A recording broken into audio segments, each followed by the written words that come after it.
guys, it's Dr. Hayes again, and I'm here to record the video for the Hispanic American section of our diversity unit, and to talk about the book Cool Salsa, and to show you some of my other books I have that feature Hispanic characters or by Hispanic authors.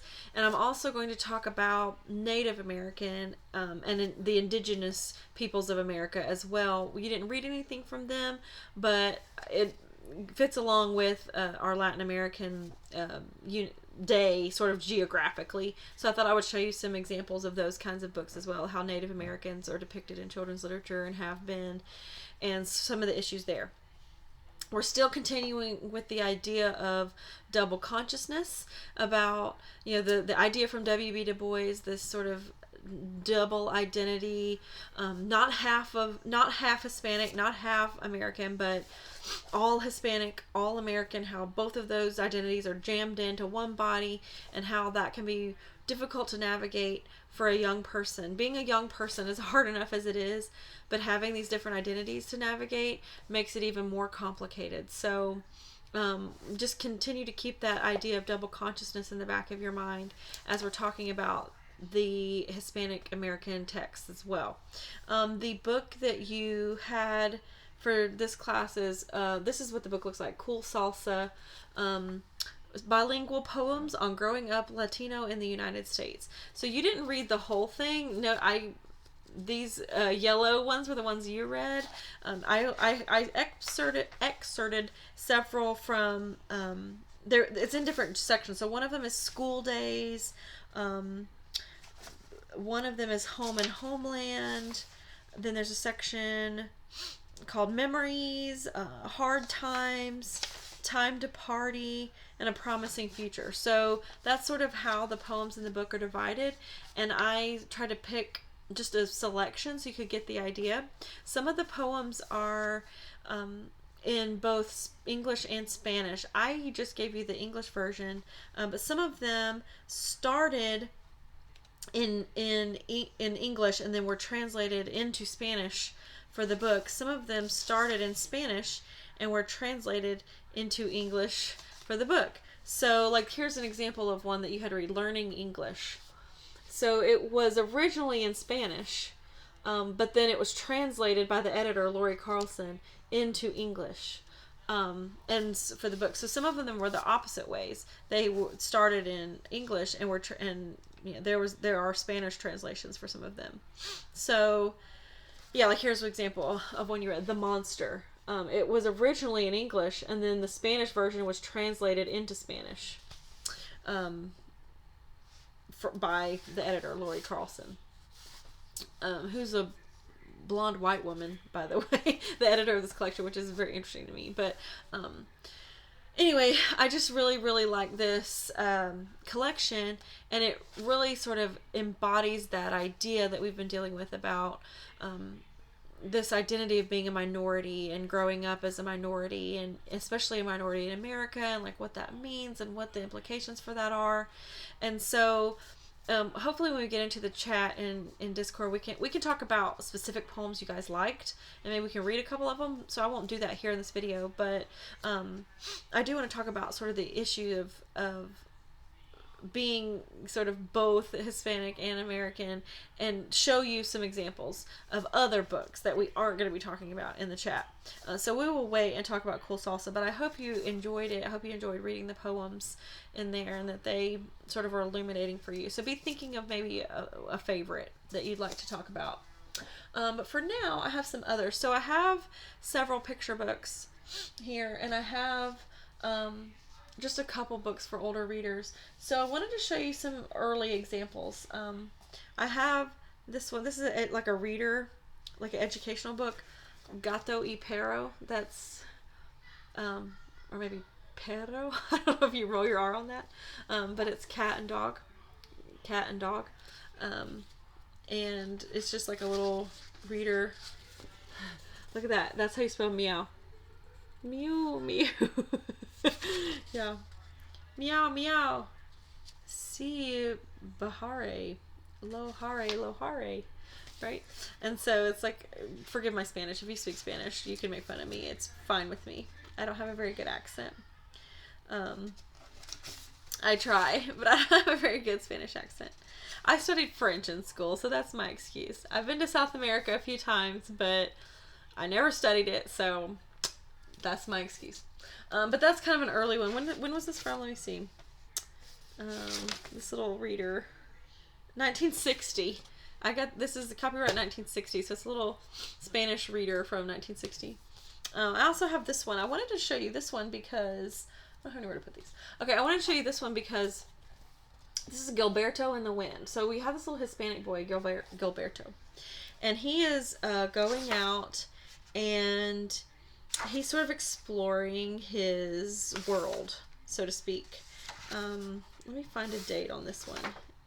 What's the date? 1963. Yes, so this was 1 year after the snowy day. Ezra Jack Keith's little boy Peter goes exploring in the snow in New York and is out all on his own. It's all about him having this like world of playtime on his own. Gilberto in the Wind came out the very next year, and it's practically the same book. It's about this little Hispanic boy who goes out and he's exploring his world. The wind blows the clothes on the line, and he's sort of like seeing all the stuff, like how it affects the grass, and he's just sort of having this sort of time out. And there's like even the thing where he plays and the wind knocks stuff off the tree, just kind of like how Peter in Snowy Day, his stick knocks stuff off the tree, the snow off the tree. He plays with a spin wheel, and he has he uses a broom to rake up leaves, and then the wind knocks them all over again. And then he ends the book all sad because the wind is it's like the wind went away. So he lies there all upset because the wind is gone. It's funny to me. I don't know. But it's very much the same theme as Snowy Day, but just with a Hispanic boy with the wind instead of Peter with the snow. Alright, I'm going to do something. Y'all hold on. Turning the light on.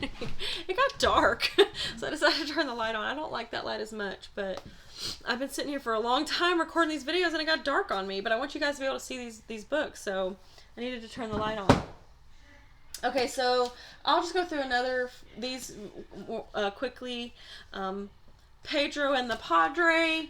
Padre means brother, so it's like a friar, like brother. So it's a story about this Pedro guy and this friar, and so it's interesting illustration style. Anyway, I just wanted to show you. I'm just gonna kind of go through these. Papa's Pastries. This is about a boy whose father is a baker, and it's got a really rich colors, but they're rich, but like sort of light at the same time.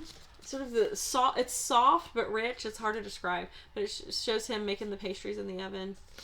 I just really like this book a lot. It's a sweet book, but it's also just cultural representation. So just like we talked about with the Little Brownies book and the Souls of Black Folk and all of that idea and the Children of the Sun, a lot of the same concepts apply to Hispanic American children's books and Latin American children's books. Is that sometimes it's about education, like teaching Spanish words or teaching cultural concepts or cultural history. Sometimes it's just representation. Sometimes it's like it's nice to see a brown character, a Latinx character on the page, because the kid might be thinking, I'm Hispanic and my family's Hispanic, but all the books I read, the characters are not Hispanic. And so it's nice to read a book that the character is Hispanic. And so sometimes it's just a matter of representation on the page, and you don't want to downplay that. But also sometimes it's, snapshots of cultural history and elements of that, holidays and things like that. So there's different reasons why a minority people group might be represented in a picture book. So I'm going to pull that. That's kind of just a cultural representation. Here's another one, Borreguita and the Coyote. And it's just sort of an animal fable, but with sort of a Southwest aesthetic, and this coyote, it's more like Midwest, Southwest, not necessarily Hispanic directly, but sort of just that. But like you can see, like with this illustration, it's sort of this sort of Pueblo, and there's definitely a Latino man here walking the dog, and also it's just more of a whimsical cultural animal fable. So I have a few. Okay, so speaking of educational, I have these books that are absolutely great. I love these books. Round as a Tortilla and Green as a Chili Pepper. So Round as a Tortilla is a shapes book, and Green as a Chili Pepper is a colors book. So it's teaching shapes and colors, but it's also teaching Spanish as well. And I really love how they're educated. And so it has a shape, and then it has sort of Hispanic terms and words in Spanish that go along with that shape. Round are sombreros, round is the moon, round are the trumpets that blare out a tune. So there's little poems on every page. Round are campanas that chime and ring. Round are the nests where swallows sing. So any word that's in Spanish is, here it is down here, is in italics. And then in the back, I'm pretty sure, if I remember correctly, there's a glossary. So any of the italicized words throughout are Spanish words, and you can look them up. Campanas, bells. Large campanas hang in church towers throughout South and Central America and chime before celebrations and church services to let worshipers know that it's time to start. So like you have the word, if there's an italicized word, you can look it up in the back. So you learn Spanish, you learn shapes, and the illustrations are just gorgeous. I love these books. The colors one is set up the same way. I mean, look how beautiful that is. That's so beautiful. Red as a ribbon, red as a bow, and skirts for ballet folklorico. So, baile, dance, folkloric dance. I bet that's what that is, because baile is dance. Yeah, so I bet that's folk dance. And then the color over here, red, rojo. Right, so you can learn the Spanish colors and the vocabulary as well. I love yellow as amarillo. Yellow is masa we use to make tortillas, tamales, and sweet corn cake. And it just looks so good. Yeah. So I love those. So this is another interesting question of who the audience for these books are. Who is this for a non-Hispanic child who is interested in whose parents maybe or teachers are trying to teach them some Spanish vocabulary, maybe the colors in Spanish and some of what different shapes are and things. Is that who the audience for these books are? Is it I don't know if it would, because it's mostly in English except a word here and there, so probably a child who already speaks Spanish. It might even be to teach them English. Like you could reverse it, right, if a child's trying to learn English, and so that this would be a way for that, because it's real sing-songy, and so it's easy to pick up the rhymes. Another sort of who's the audience for this book question book I have is this one, Ana cultiva manzanas, so which is Anna grows apples, right? And so you can find this book in English and Spanish. Whenever I hold a book up, the light does a weird thing. Look at that.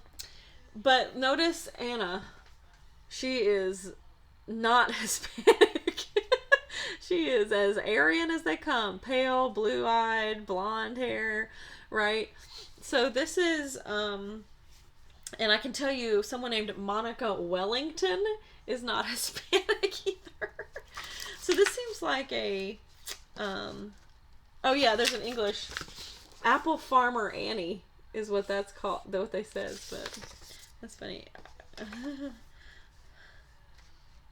But anyway, it's a book, and so the main part of it is in Spanish. Ana cultiva manzanas. Tiene un huerto grande lleno de manzanos. She has a big orchard of apple trees, right? So the English is much smaller underneath, and the Spanish. So I think there's a one you can get where the English, Apple Farmer Annie or whatever, Annie Annie grows apples is what I translated it, but it's an adjective. Yeah, apple farmer, I guess. But yeah, then the English is big, and then the Spanish is little underneath. So there's like it goes back and forth. This is just a very interesting book to me. So it seems like the audience is someone who's trying to learn Spanish, because the Spanish is the emphasis. It's the big language. It's the title. It's the larger text. Is in Spanish, and then there's a little bit of an English translation. It's just very interesting to me. Also, this is my girl Frida Kahlo. This is a sort of a puppet biopic of Frida Kahlo. I don't know if you know who Frida Kahlo is, but she's the artist. She wears the flower headdress. She has a pretty pronounced unibrow.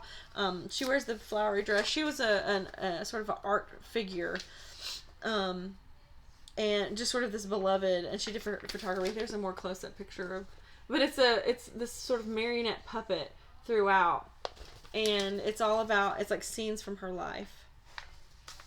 Let's see.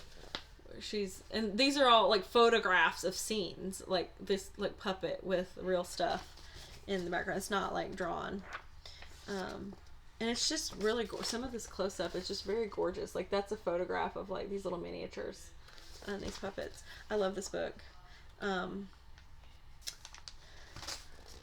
See, there's one.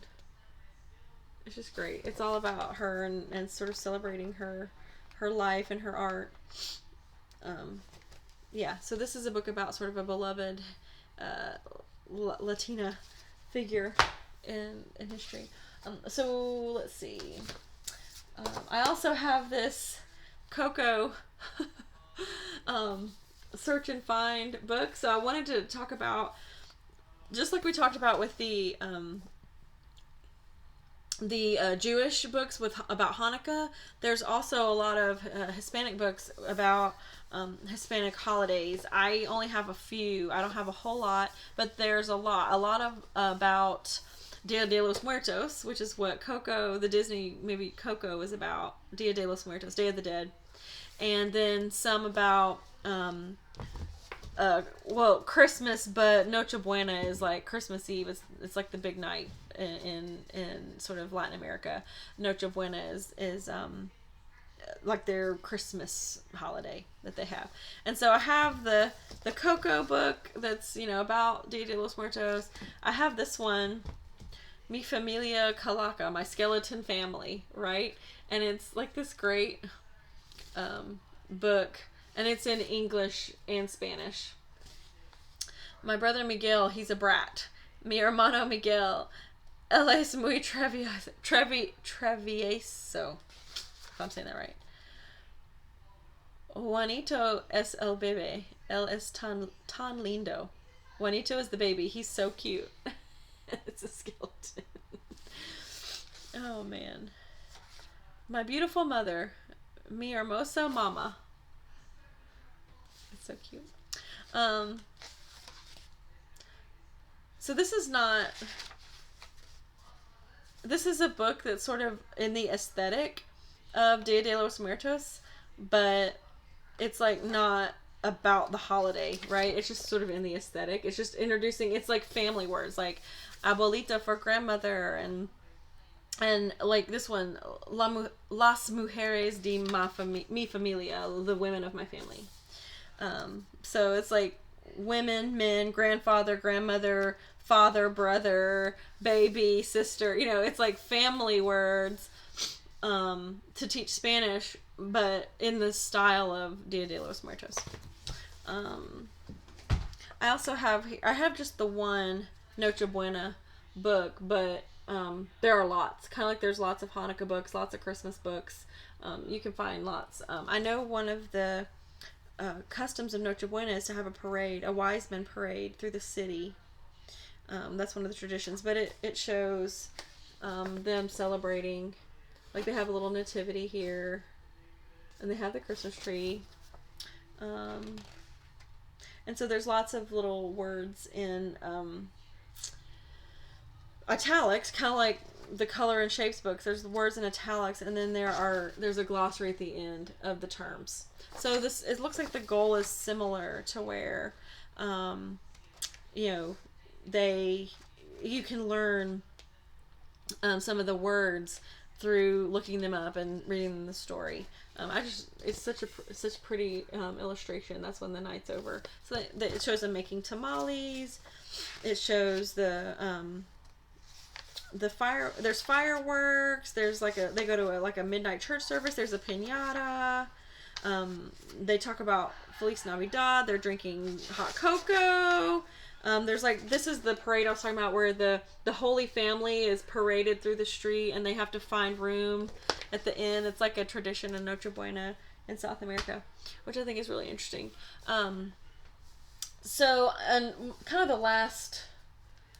Oh, I have one more thing and then, yeah. So another example, I told you in the picture book unit that I had books by Mario Lopez, which I don't know if you know who Mario Lopez is. This is this guy.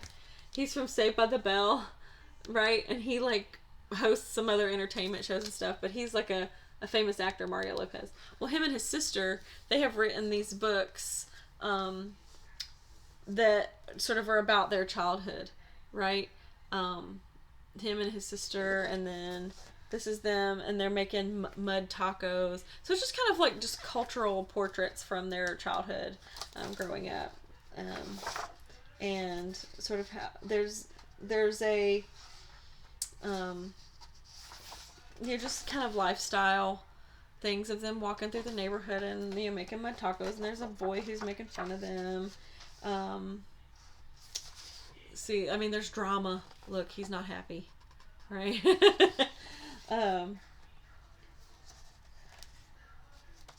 So he promises he's gonna eat a taco that they make, and they make mud tacos, and they're trying to trick him into eating it. And so they're like, no. And so they make it okay. But, anyway, this is just little cultural elements. I also have an example of another kind of, book where it's a straight up learn how to speak Spanish kind of book. It's like a little Spanish dictionary. My big book of Spanish words, right? So it's, there's no story involved. It's just turn to a page and there's a crap ton of animals and what they're called in Spanish. Right? For example, it's just, it's very practical. Here's all the numbers and here's the locations, and it's almost like a picture dictionary of Spanish words. And the intention is, if you have a child who doesn't know Spanish, who's trying to learn Spanish, this is like a book they can use for that. I love that book.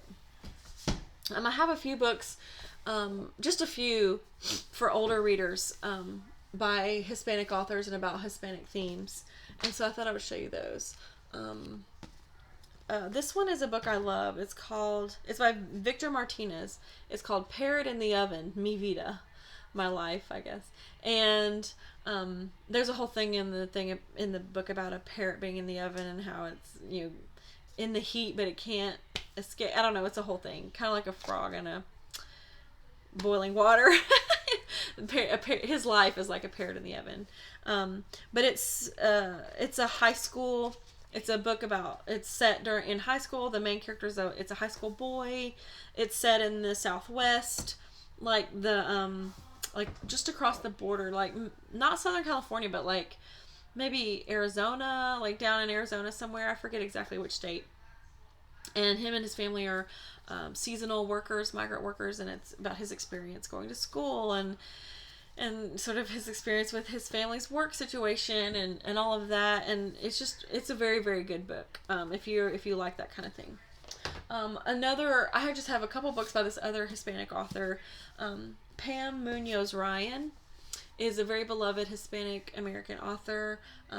This one, Esperanza Rising, that it won the Pura Belpre. Pura Belpre is like a Hispanic or Latino Latinx version of the Newbery or the Coretta Scott King Award that African American Lit gets. It's specifically for achievement in Hispanic literature, but it won that. I want to say Esperanza Rising also won a Newbery, or at least was at least an honor, but I could be wrong about that. Oh, let's see. It has lots of awards on the back, but the Newbery wasn't one of them. The Pura Belpre is the one it got. But another one she wrote that we love, and you can see why, Pen Munoz Ryan, is Echo. And so this was a Newbery honor. This one was a Newbery honor. And look how big and thick. This is a thick boy, as Echo would say. Ooh, that book is thick. That's what she says lately about everything. But we saw this on the shelf a few years ago, and Echo, of course, was drawn to it and wanted to read it. And so she was like 6, 7 at the time. 7, I think. 6 or 7 at the time when we read this. And it's pretty heavy. Like, it starts off, it's set, there's a German boy in the Holocaust in like 1930 something, or like leading up to. It's in the early 1930s before it really gets going.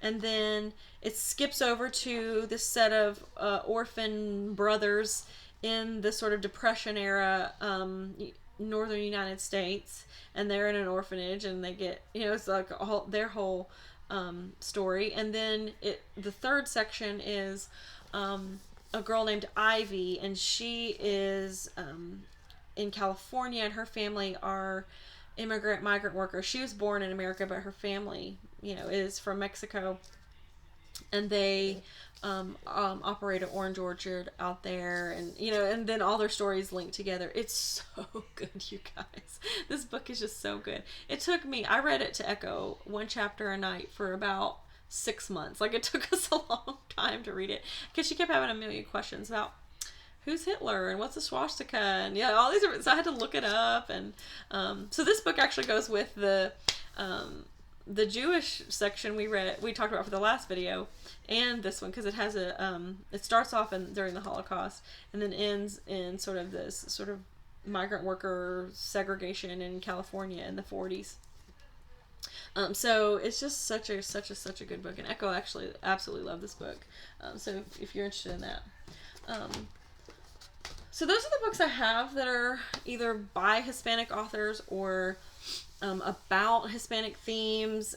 As you saw, some of them, obviously the goal was teach your kid Spanish.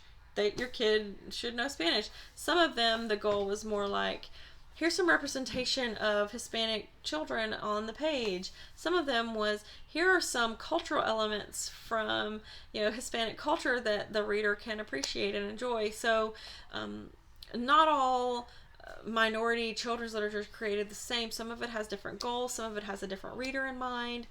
Some of these sort of ethnic representations of culture are not depicted by people from that ethnicity. So this continues that question, who's allowed to write these, who's allowed to create these. I do have a few books to show you also about Native American literature, and it's the same sort of question. So I'll kind of just go through these kind of like I did with those, not super taking a long time, but I just wanted to show you. I have some early examples of Native Americans represented in books like for children. This one cracks me right up. Counting Rhyme, 10 Little Indians, right? This is like a hologram. I mean, it's like a hologram kind of a thing painted or taped onto the front of these little dolls that are dressed up. Like, it's just bizarre. 10 little Indians standing in a line. One went home and then there were 9. And it's like photographs of these little dolls. I find this to be very racially problematic. This is from 1968. You kind of see they're posted there. It's just like little dolls in like a little Indian dress. It's very interesting. Anyway, that's from the 1960s. I have this one, The First Book of Indians. You can kind of hardly see what it says. It's so old and messed up. But there you go. You can kind of see it. The First Book of Indians. This one's from 1950. This one's older. So it has, you can see the drawing over here. But it's talking about the different tribes. Hand symbols, you can see across the top, it's showing like different hand symbols and what they mean.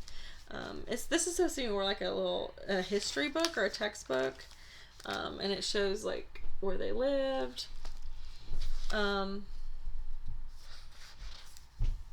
Yeah, but this is supposed to be more like a educational text all about like Indians from 1950. I'm fascinated by this stuff. It's not in good shape, as you can see. This page is falling out. It's been glued in a few times. I also have a Indians coloring book, right? We used to be a lot more concerned with, we used to be a lot less concerned, is what I'm trying to say, about cultural appropriation and turning someone's culture into entertainment. We used to be a lot less concerned about that. Here's one. If You Lived with the Sioux Indians, right, by Anne McGovern, illustrated by Jean Drew. So this is this is what life is like with the Sioux Indians, and it kind of explains their lifestyle. So there's like this whole thrust in elementary education, you might have experienced it, of learning about Native American lifestyle, learning about the history, all the different tribes, the words they use, and all. It's the whole sort of push to have this sort of education about who the Native Americans were. It seems very reactionary to me, like almost like from this guilt of we all know that they were displaced from their land, and there was all this controversy that they were here first, and sort of this like Thanksgiving revisionism, and so now we have all this literature to try to, but we can turn them into history and it'll be okay if we study their culture. I don't know what I think about all that. Here's another one, Cats for Kansas, and it's got this, notice the pronounced headdress. He has a very big nose. Think Peter Pan, like in Peter Pan, the Indian tribe, Tiger Lily's tribe in Peter Pan. That is sort of the stereotypical depiction of Native Americans. This one's from 1948. This one's old. But this is about a family in Kansas. See, a prairie family. Think Little House on the Prairie. We had a presentation about Little House on the Prairie. Little House on the Prairie, is criticized often for Laura Ingalls Wilder's depiction of the Native Americans surrounding the town and her house and everything as these sort of savage threat. There's a lot of criticism there, but yeah, this book has this this sort of frontier guy who has this encounter with Native Americans. They're trying. You can kind of see them. The train barrels over them, and like they fly through, and their feathers from their headdresses are going everywhere. It's just a big problem. I don't know. That's from 1948. Here's some more. Children of the Earth and Sky. It's just a book about Native Americans, a story. I have, let's see, a couple more things here. Let me see. Oh yeah. So Tommy DePaula, I have a couple of his. This is about a prairie, like a frontier girl who has a quilt, who a modern girl has the same quilt, but like the illustrations are all very sort of Native American looking. But he writes all kinds of books. Tommy DePaula has tons of books. Here's another one, The Legend of the Indian Paintbrush. He is not Native American, but he's written books from like Italian folk tales and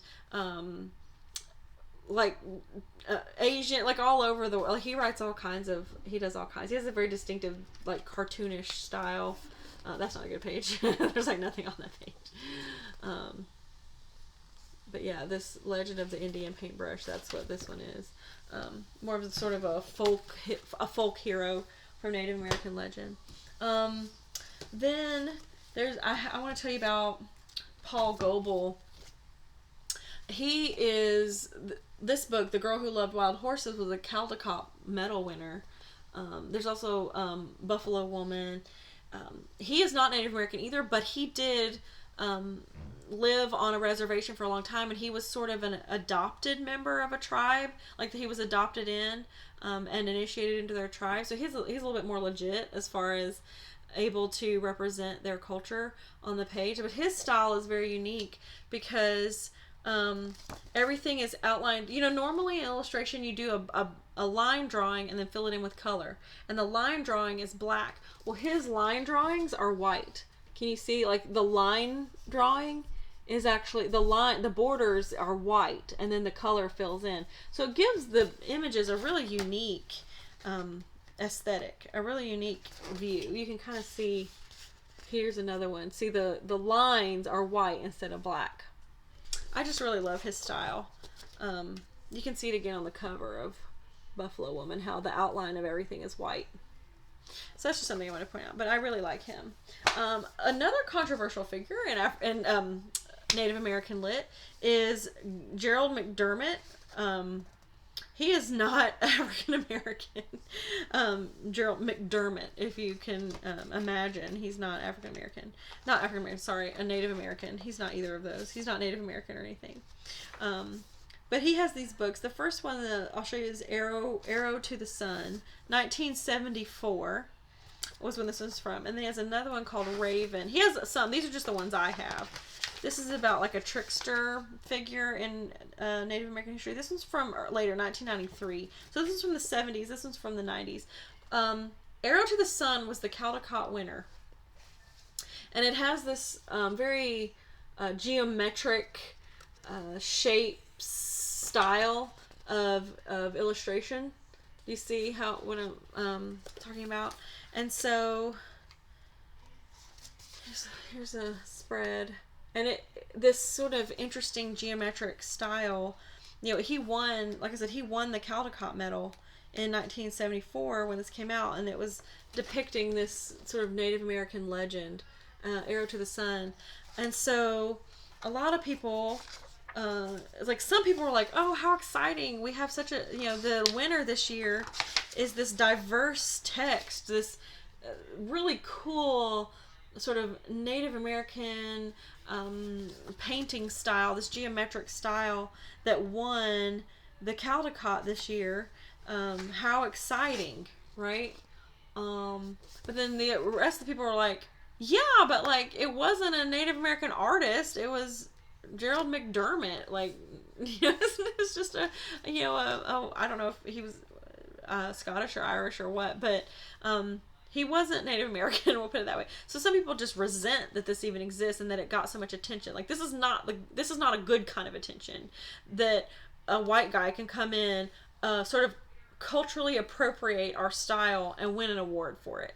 So this is an example. People have written articles about the problematic nature of this book. This is another one. He got the honor in the 90s for it. And it's the same sort of style, that sort of geometric. Oh, that's not a good page. Just keep doing that. So that you have this trickster figure, this bird who is represented in that style. But it has a little bit more of a soft, you know, it's not completely like hieroglyphic looking like Arrow to the Sun. It has some more like softer lines in it.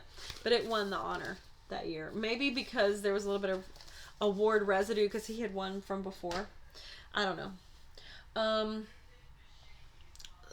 Let's see. For older readers, I have Captives of the Delawares, and it's like an Indian like captivity story. Like the main character was taken captive by the Delaware tribe, and this was their experience while they were being a captive, right? Like, and it has a few little illustrations while they're there. So this became a whole genre of literature, was this sort of captured by Indians genre, where people would tell their story of like their time spent with a certain Native American tribe and how they were treated and what they saw and what they witnessed and what the culture was like. And so that, like, these captivity narratives became a whole genre of like early pioneering American literature. Just a very weird development in our literature. If you grew up in the 90s, like I did, you read the Indian in the Cupboard books. This was the original, I think, the Indian in the Cupboard. And this was a book about a boy who had a magic, like, box, like cabinet is a good way to put it, and figures that he put inside of it when he locked it and then unlocked it, and they came alive, like not at the museum, like a little live person. And so the Indian in the cupboard is about this little kid who brings his toy Indian to life in his magic cabinet, and he brings a bunch of other little toys to life too. And so some people have sort of celebrated this, but some people have like, oh, it's cultural appropriation. You know, again, it's not a Native American person who wrote it, and so it's just sort of taking their very ceremonial wardrobe and headdresses and things that they use for very sacred occasions and making a toy out of it, making a kid's story out of it. A lot of people have problems with that, like with mascots too. But it was a whole series. There was a whole series of the magic cupboard and like how it brings the toys to life. But the Indian in the cupboard started it. Also, one that got a lot of very positive attention, won the National Book Award, was by Sherman Alexie, The Absolutely True Diary of a Part-Time Indian. And this is about a high school Native American boy who grows up on a reservation, but then it's all about his experiences in high school. And this book is, it's got stuff like him like getting acne and trying to pop a zit, and him like, there's like scenes of masturbation in here, and like, it's like a teenage boy book, but it's also got the element of the reservation culture and him going to high school. And I think, if I'm remembering correctly, he goes to high school off the reservation, and so he's like sort of a fish out of water at his high school. But the book is also multimedia. All throughout, it has these places where it looks like notes and papers have been pasted in and drawn in. It's not. It's on the page. But it looks like he's taped in because it's supposed to be like a diary, right? His diary, and so he has illustrated, taped in stuff, in the entries. So it's really, so that's like his gym teacher, right? And he's like making fun of him. So this is a well-respected book, The Absolutely True Diary of a Part-Time Indian. I'm actually going to use this in my diversity children's lit, minorities and children's lit class in the fall. This is one of the books we're going to read. So I have a couple more things to show you. Again, I know this video is going long, but I wanted to include Native American, not just Native American, but like Eskimo, like indigenous, in this one as well. So I just have a few. I have a couple picture books. Mama, Do You Love Me, which has, it's like little Eskimo mom and kid, and it's just gorgeously illustrated. You've probably seen this book before. But I just love the illustrations of this book, and the little Inuit characters. I have this one called Nanook, and it's about an Inuit Eskimo character who's like a hunter. I'm actually friends with the illustrator of this one. And when this book came out, let's see, I think he did it. Let me look. Yeah, he signed it. He wrote a little message. Dear Echo, I hope you enjoyed this book as much as I did illustrating it. Thank you for your support. Yeah, so the illustrator's a friend of mine, so he signed that to her. Another well-known Native American, Eskimo indigenous people's book that won the Newbery. I wanted to show you Julie of the Wolves. You can kind of see the cover, but yeah, it's a very beloved book, and set in sort of the Canadian, Alaska sort of region up there, and just really, really good if you like that. Oh, one last thing I want to bring up, that sometimes we have like fantasy books or